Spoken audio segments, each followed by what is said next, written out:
नमस्कार, study sir जी में आप सभी का स्वागत है। आज हम इस वीडियो में एनसीईआरटी की कक्षा 7वीं की हिंदी पाठ्यपूरक पुस्तक बाल महाभारत कथा के 37वें अध्याय कर्ण और दुर्योधन भी मारे गए इस अध्याय के सभी महत्वपूर्ण प्रश्न उत्तरों को पढ़ेंगे।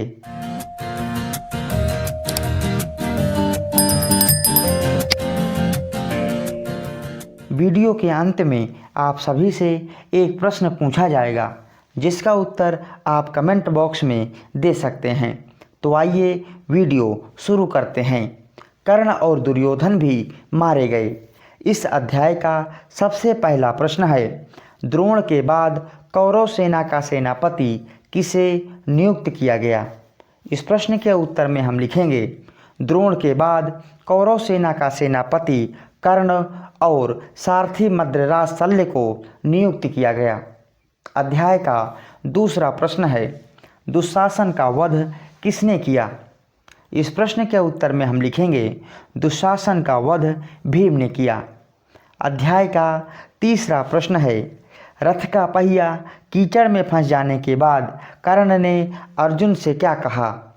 इस प्रश्न के उत्तर में हम लिखेंगे, कर्ण ने अर्जुन से कहा, अर्जुन, मेरे रथ का पहिया कीचड़ में फंस गया है।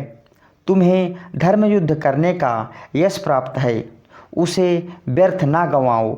मैं जमीन पर खड़ा रहूं और तुम रथ पर बैठे बैठे मुझ पर बाण चलाओ, यह ठीक नहीं होगा।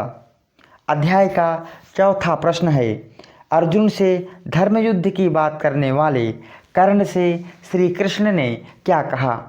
इस प्रश्न के उत्तर में हम लिखेंगे, श्री कृष्ण बोले, कर्ण, जब दुशासन, दुर्योधन और तुम द्रौपदी को भरी सभा में घसीट कर लाए थे और बालक अभिमन्यु को तुम 7 लोगों ने एक साथ घेर कर मार डाला था, तब तुम्हारा धर्म कहाँ था।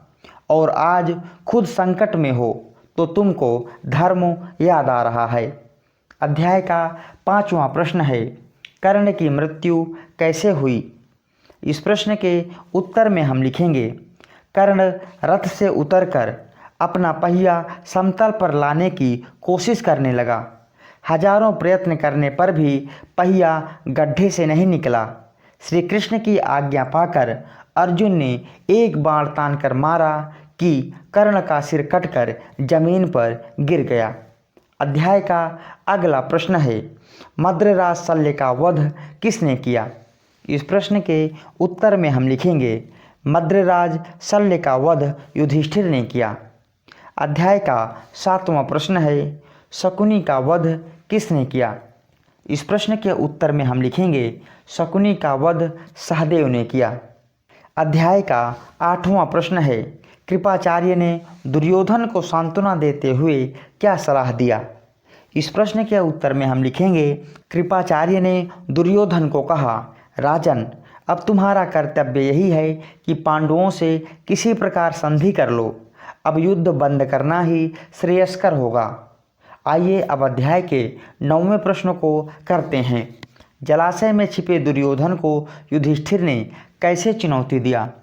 इस प्रश्न के उत्तर में हम लिखेंगे, युधिष्ठिर ने कहा, दुर्योधन, अपने कुटुंब और वंश का नाश कराने के बाद अब पानी में छिपकर प्राण बचाना चाहते हो। अध्याय का 10वां प्रश्न है, दुर्योधन का युद्ध किसके साथ हुआ।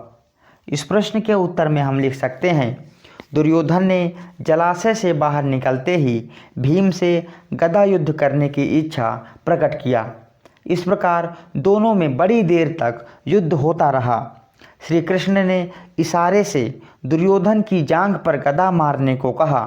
भीम ने दुर्योधन की जांघ पर जोर से गदा का प्रहार किया और दुर्योधन अधमरा हो गया। आइए अब अध्याय के 11वें प्रश्न को करते हैं। अधमरी अवस्था में दुर्योधन ने श्री कृष्ण पर क्या आरोप लगाया।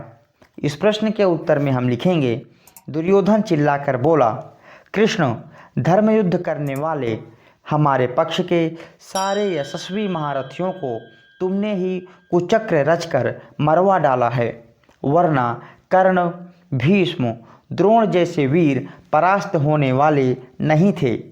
अध्याय का 12वां प्रश्न है, मरणासन्न अवस्था में दुर्योधन को विलाप करता हुआ देखकर श्री कृष्ण ने क्या कहा? इस प्रश्न के उत्तर में हम लिखेंगे, श्री कृष्ण बोले, दुर्योधन, तुम अपने किए हुए कर्मों का फल पा रहे हो। तुम यह क्यों नहीं समझते? अपने अपराध के लिए दूसरों को दोष देना बेकार है। लालच में पड़कर अपने महापाप का ही फल तुम भुगत रहे हो। आइए अब अध्याय के आखिरी प्रश्न को करते हैं। कर्ण के मारे जाने के बाद कौरव सेना का सेनापति किसे नियुक्त किया गया? इस प्रश्न का उत्तर आप कमेंट बॉक्स में अपने नाम और अपने शहर के नाम के साथ दे सकते हैं। सही और जल्दी उत्तर देने वाले अभ्यर्थी का नाम हम अपनी आने वाली वीडियो में डिस्प्ले करेंगे। तो इस प्रकार कर्ण और दुर्योधन भी मारे गए। इस अध्याय के सभी महत्वपूर्ण प्रश्नों को हमने पढ़ लिया है। आशा करता हूँ यह वीडियो आप सबके लिए मददगार साबित होगी। यदि अभी तक आपने हमारे चैनल को सब्सक्राइब नहीं किया है तो कृपया हमारे चैनल को सब्सक्राइब करें और हमारे चैनल के साथ बने रहें। वीडियो देखने के लिए बहुत बहुत धन्यवाद।